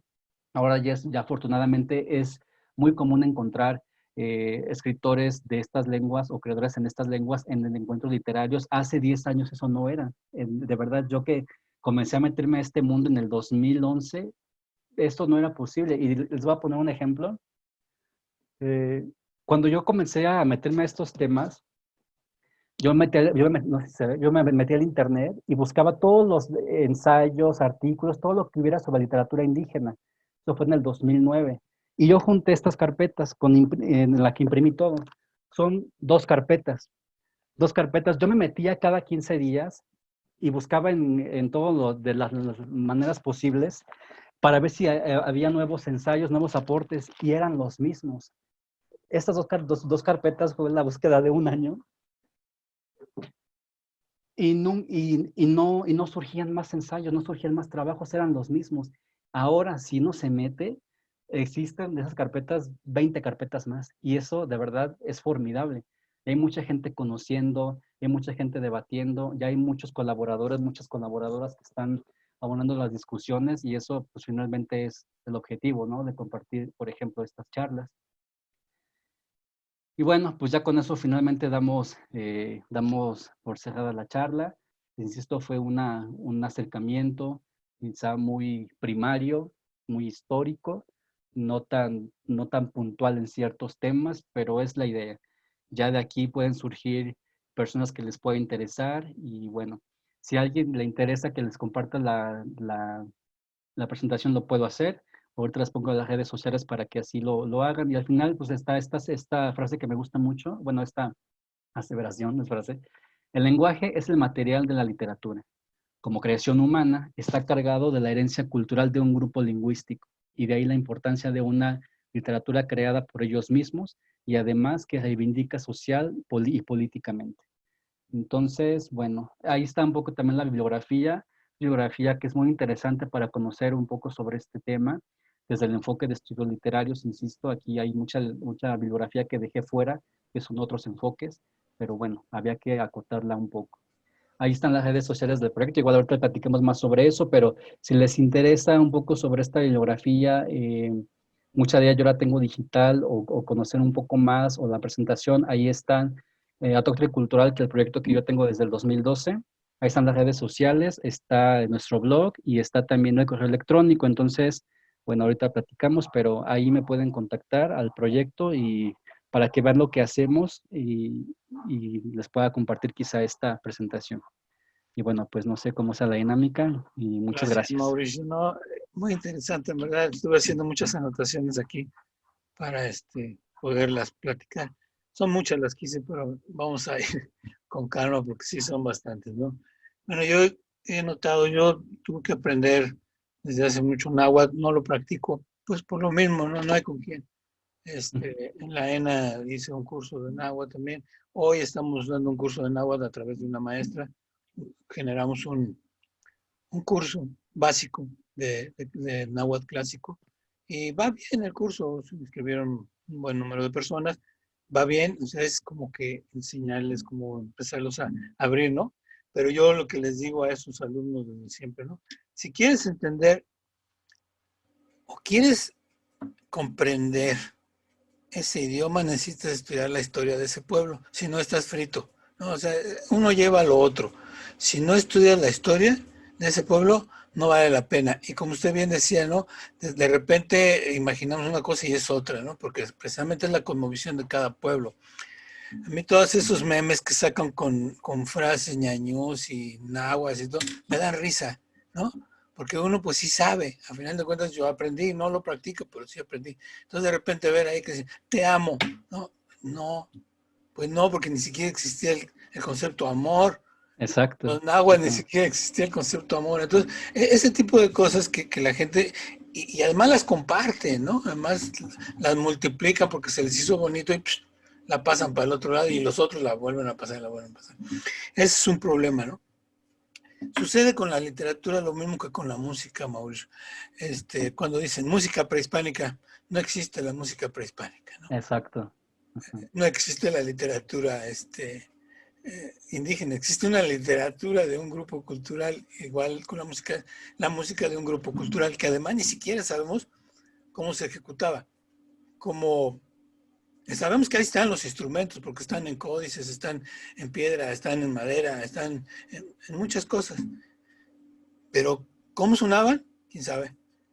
¿Cómo era el ritmo? ¿Quién sabe? Entonces nosotros hemos perpetuado a través de algunos grupos, como el grupo Tribu, que se ha dedicado al estudio de los instrumentos, no a la música prehispánica. Es un error también muy, muy constante en este mundo, ¿no? No hay música prehispánica, no hay literatura indígena, es literatura y es música, ¿no? Música de un grupo cultural.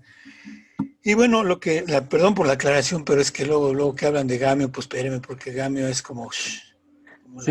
para nosotros, ¿no?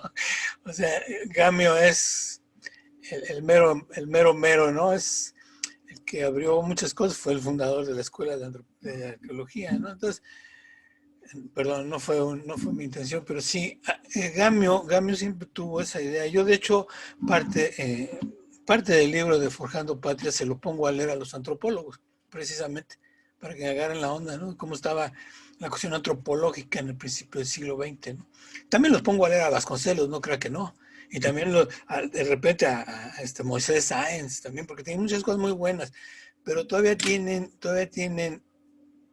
todos estos del principio del siglo XX, todavía permean con este asunto de que no saben quiénes son, ¿no? Vasconcelos es uno de ellos.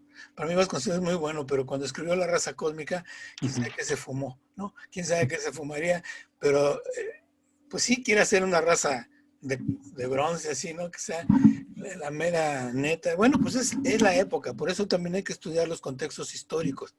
No podemos de repente decir, es que ese autor así, esos eran los tiempos, o sea, en el siglo XIX la gente pensaba que pues, el mundo no era otro, y sobre todo antes de 1850, ¿no? La gente no tenía idea de qué onda con la evolución humana, cómo fue las propuestas, después las teorías antropológicas, todo eso. Entonces de repente caemos en esos asuntos. Por eso es bueno también siempre estar leyendo la parte histórica, los contextos históricos, ¿no? A la par de poder discutir estos temas, porque si no, se nos van, ¿no? Cuando un alguien escribe que alguien del siglo XIX, antes de Darwin, o el mismo Darwin, ¿no? Que la mujer es inferior al hombre, pues, a ver, ¿no? O sea, cosas de esas que pues, tenemos que ir al contexto. ¿Por qué lo dijo? Bueno, porque así lo estaba viendo en ese momento, eran sus bases teóricas, ¿no? Entonces, y mucha gente en eso tiene mucha, pues les hace ruido, ¿no? Y lo mismo pasa acá, ¿no? Y otra cosa, y ya como para terminar y que venga otra gente si quiere, la misma autodiscriminación, así como este compañero que dice, no, pues ¿con quién hablo, no? Pues ¿con quién hablo? Nadie. Eso se llama autodiscriminación. Entonces eso permea en todas las comunidades indígenas, como nadie les hace caso, empiezan, o si empiezan a hablar en su idioma, los ven mal, ¿no? Los minimizan, entonces dejan de hablar su idioma. Y eso es muy triste, pues, ¿no? Y uno, bueno, trata de que se siga conservando, porque al final yo con mi profesión de arqueólogo, pues tengo que estudiar sobre todo de la cultura a la que más me ha acercado, que son los mexicas, ¿no? Entonces tengo que conocer mucho de sus costumbres y eso está a través de la literatura, está a través de sus palabras, ¿no? Entonces, ¿cómo es que de repente son tan místicos, ¿no? Pero también tan metafóricos de repente, ¿no? O sea, cuando dicen Iztaccíhuatl, la mujer de blanco.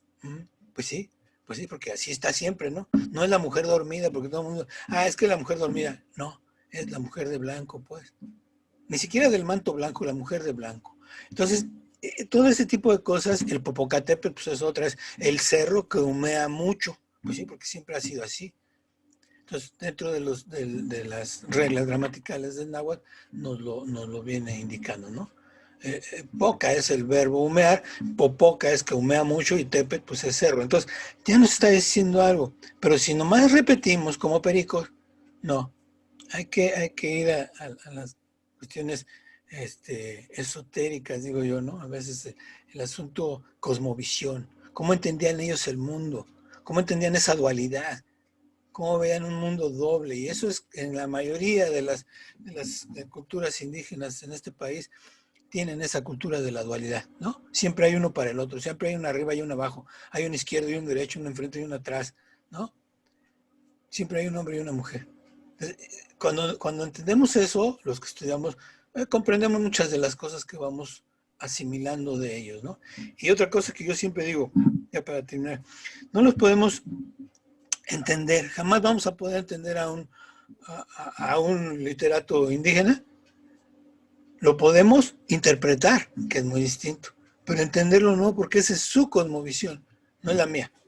Entonces, desde ahí ya llevan una ventaja ellos, ¿no? No podemos entender a las comunidades indígenas, cualquiera, las de antes, los de mucho antes, las actuales, porque no vivimos ahí. Tratamos de interpretarlas por lo que ellos nos dicen. Y eso es muy cierto, ¿no? Entonces, en verdad yo agradezco mucho la plática, Mauricio, me despertó muchas inquietudes, muchas cosas, y bueno, pues hablando de Gamio, ya le dije, ¿no? Por ahí tengo una crónica que hice de ese libro, precisamente, ahí Sí. la Zona Franca hice una crónica del libro de Gamio, porque a mí me parece que es un libro que debemos de leer todos los mexicanos, porque la, la, la pasión con que escribe Gamio, el ser mexicano, el forjar una patria, se nos ha perdido, ¿no? Se nos ha perdido, hoy en día ya se ha perdido muchísimo eso, ¿no? Hoy ya nomás, ya ni el 15 de septiembre, pues en la noche, ya no, ya se perdió, y menos si no lo festejamos, pues menos. Entonces, ¿a dónde vamos a ir a dar como pueblo, como esa cuestión mestiza, ¿no? porque al final de cuentas ni somos indígenas ni somos europeos, aunque unos se crean europeos, eso es otra cosa, ¿no?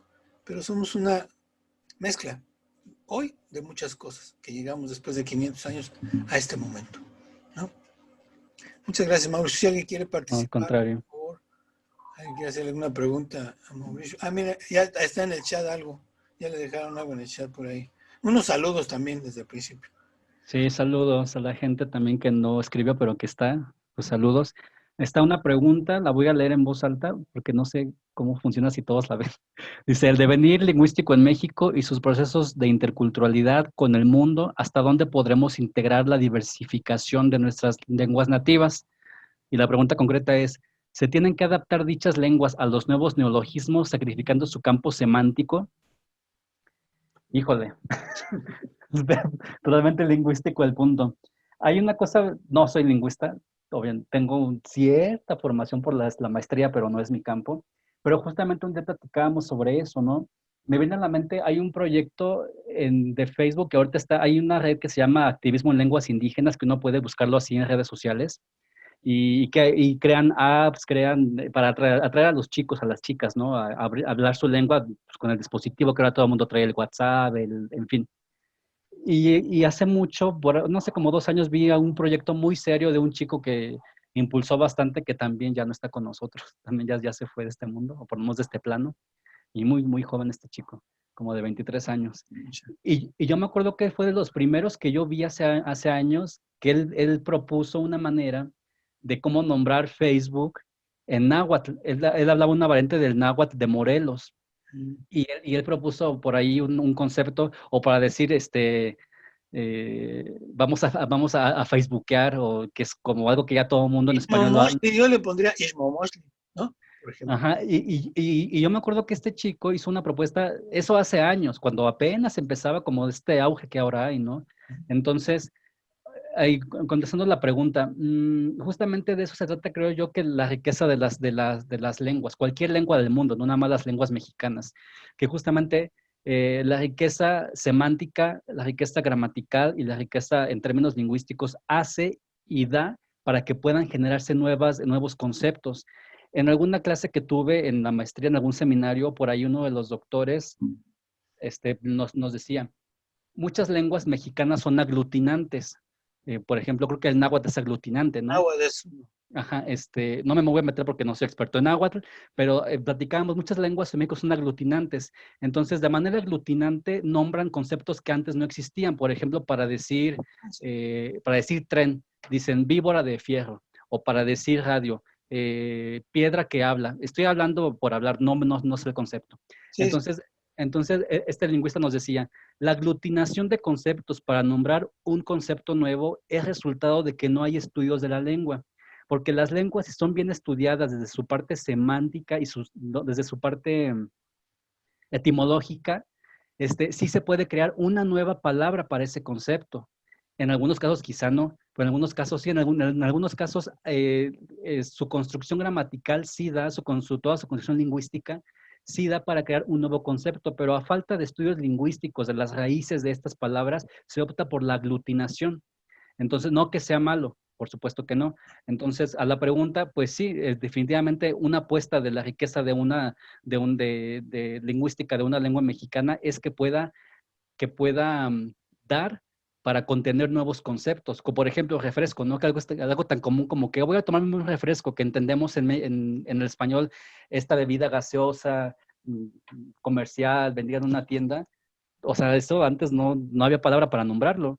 Entonces, como todos los pueblos están justamente creando conceptos y ya no nada más aglutinando, generando conceptos a partir de las raíces de su propia lingüística. Entonces, creo que de ahí deriva justamente la riqueza, ¿no?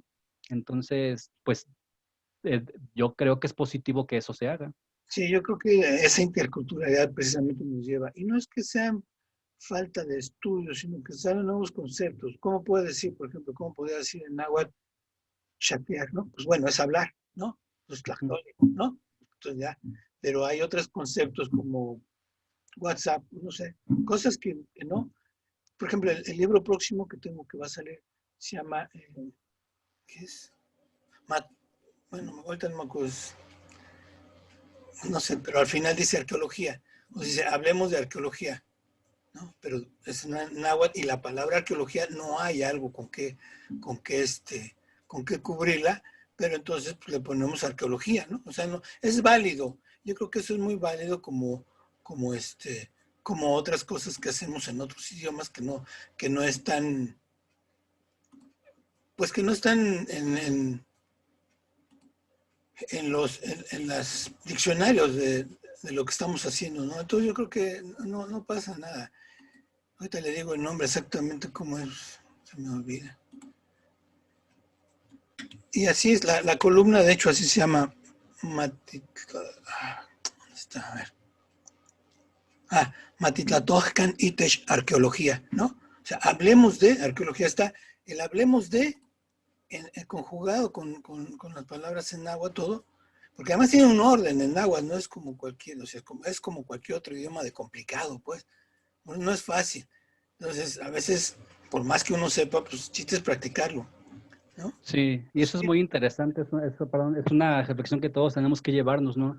A veces, y bueno, es la herencia de la misión cultural de Vasconcelos, ¿no? Que pensamos que las lenguas indígenas, ¿cómo? Pues le hacen como cualquier idioma, así como el ruso, el francés, el islandés, tienen sus normas y planeación lingüística que generan nuevos conceptos, o que a muchos ya caen en desuso. De la misma manera están los idiomas mexicanos, de la misma manera, por supuesto que a lo mejor ahí está una desventaja histórica en términos de material, de estudio lingüístico, por supuesto, pero aún así, así como nos preguntamos, ¿cómo le harán los mayas para poder, también surgen otros idiomas? Y pienso, por ejemplo, en esos idiomas no tan conocidos, ¿no? Donde a veces la lengua oficial es el inglés, por ejemplo, en Islandia, que es el islandés. Acabo de ver una película en islandés, se me hizo súper interesante la sonoridad del islandés. Entonces, la lengua mexicana, como cualquier otra lengua de cualquier país del mundo, tiene sus propios procesos lingüísticos de planeación del lenguaje, en el cual caen en desuso ciertos conceptos, crean nuevos conceptos, se crean los neologismos, se crean los modismos, y es parte de cualquier idioma. Pues el idioma es algo vivo que día tras día muta, Sí, y si no, dinámico, ¿no? Que se está así es. cambiando. Le preguntan si puede pasar a la anterior diapositiva donde está la bibliografía. Ah, sí, claro que sí. Y ahí A tengo ver, la pregunta, Luis Mauricio. a ver. Ay, es que como yo no me... Le comentaba al maestro Carlín que yo soy nuevo en esto del Zoom, nunca me había tocado Ahí nomás sumar dale un... un clic a esa y ya. Ahí está. Ahí, ¿ya la ven? Ah, Sí, perfecto. ahí ya la ven. Ya. Ah, y aquí sí veo la pregunta. Otra pregunta de Hugo Rosa, saludos. Dice, el español en la actualidad es una lengua tan propia de las comunidades como su lengua indígena. Es decir, el español también les pertenece. ¿Qué reflexiones cabe hacer en torno a escritores que escriben en español, aunque son originarios de comunidad? ¿Podríamos incluirla en el campo de la literatura indígena, sea impresa o no, en ediciones bilingües?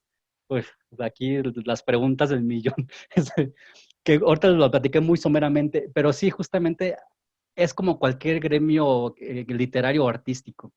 Están los puristas que dicen, Claro. si tú eres hablante de maya y quieres ser escritor y además hablas el maya, tienes que escribir en maya, porque si no, no eres escritor maya.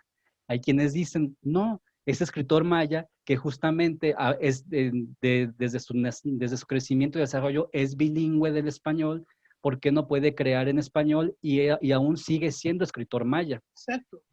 Esa Traspasar a la cosmovisión maya. es una discusión bien compleja.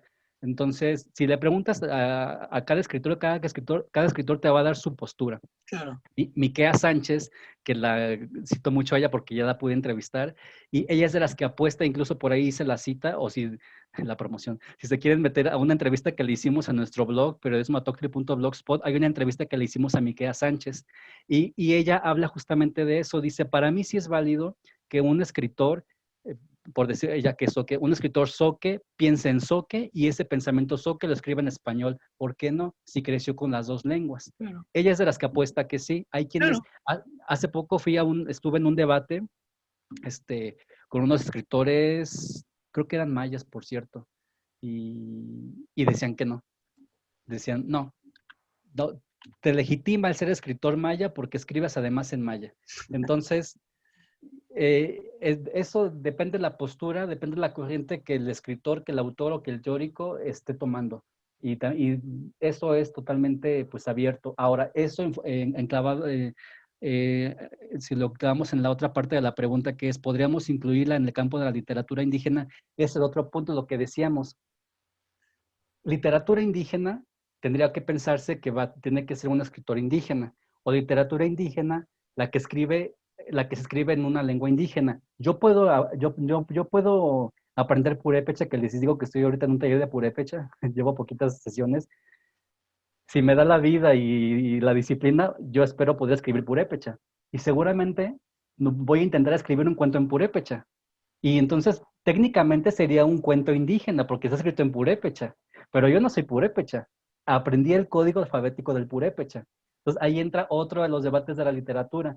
Si la literatura indígena se legitima por la lengua, cualquiera que escriba la lengua, aunque no sea de ese origen, entra como categoría de escritor indígena o nada más escritor que produce literatura indígena. Y así se van a ir como todas las ramificaciones así. Es así como. Entonces, Como si estamos acostumbrados siempre a clasificar, porque eso nos da un estatus. exactamente. Entonces Sí, la parte chida, ¿no? Del asunto. sí, al final la clasificación nos otorga seguridad y la seguridad nos hace saber dónde estamos parados y hacia dónde vamos. Pero la pregunta que hace aquí el compañero es totalmente válida y muchos se la hacen. Yo he ido a muchos congresos, bueno, varios congresos, y esas preguntas son las que siempre surgen. Eso quiere decir que está en debate, que es vigente y que hay una postura abierta. Si me preguntan a mí, yo creo que tendríamos que partir más bien de cómo la conceptualizamos, no de qué clasificamos en la conceptualización. Es decir, ya dejar de hablar de la literatura indígena. ¿Por qué no hablar de, que ya de hecho ya se hace, literatura producida en lenguas mexicanas? Esa podría ser una opción. O literatura multilingüe, como dice Yasna Aguilar. La literatura mexicana es literatura multilingüe. Entonces, Así es. literatura multilingüe. Entonces, si quitamos el concepto indígena, a lo mejor ya no se entraría en tanto debate ok, Juanito López no es mije, pero aprendió mije, hizo un cuento mije, entonces, aunque hizo un cuento mije, no es escritor indígena porque él nació en Querétaro, aquí es queretano. Entonces, creo que más que dónde clasificar sería cómo conceptualizar para que la clasificación sea más amable y al final se valide todas las opciones, como lo que dice Miqueas. Un escritor, ¿por qué no? Puede pensar en Soque y lo piensa en español. Si fue la lengua con la que también ese autor creció, ¿por qué no lo va a hacer? Son sus dos lenguas. Y aparte está otro tema, que siempre se habla, las lenguas originales o las lenguas maternas. Técnicamente y desde la lingüística, la lengua materna es la que aprendemos primero, la que aprendemos de manera natural al crecer. Entonces, muchos de los escritores indígenas o algunos, su lengua materna es el español. La lengua indígena es la L2, la segunda lengua. Entonces, cuando decimos los escritores y su lengua materna, Sí, entramos en un conflicto lingüístico porque de algunos de ellos su lengua materna fue el español. La lengua indígena es la segunda lengua. Entonces, yo creo que más que clasificar, los conceptos son los que dificultan el cómo poder clasificar o no. Y es lo que decía con Gregorio Regino. Políticamente el concepto indígena es necesario, culturalmente habría que pensar estrategias para, en la medida de lo posible y al plazo corto, mediano y largo, pues quizá no dejar de usarlo, pero entender la diferencia de por qué sí o no usarlo. y yo creo que además una cosa que es muy importante es nunca perder lo que somos, a final de cuentas, ¿no? Porque usted y yo aprendemos el español, el castellano, lo que sea, y no es renegar de eso, sino más bien ampliar mis horizontes, ¿no? Y no regar porque no estar sufriendo porque vinieron los españoles hace 500 años y no sé qué. No, no, no. O sea, esos son discursos muy caducos y eso lo utiliza mucha gente. Yo nací en este país por casualidad. Todos nacimos en el lugar donde nacimos por casualidad, no porque lo hayamos querido nosotros, tal vez ni nuestros papás, ¿no? Entonces nosotros nacemos ahí, entonces tenemos que estudiar la historia de ahí, tenemos que aprender el idioma de ahí. Ya si queremos otro, pues órale, ¿no? Pero lo propio es eso, ¿no? No estar negando lo que realmente somos. Y hay mucha gente que sí lo hace, ¿no? Pues se niega Sí, como hablantes de español y se van y se meten a las comunidades a querer ser como ellos. Y eso es muy complicado porque nunca van a poder ser como ellos, es lo que yo les decía hace rato, ¿no? Una cosa es entender y otra cosa es interpretar. Yo nunca voy a poder ser un indígena por más que esté con ellos, por más tiempo que me la pase con ellos, jamás voy a poder ser indígena. Y no es Claro, que no sea, no es que no lo quisiera, porque si hubiera nacido ahí, no habría bronca, ¿no?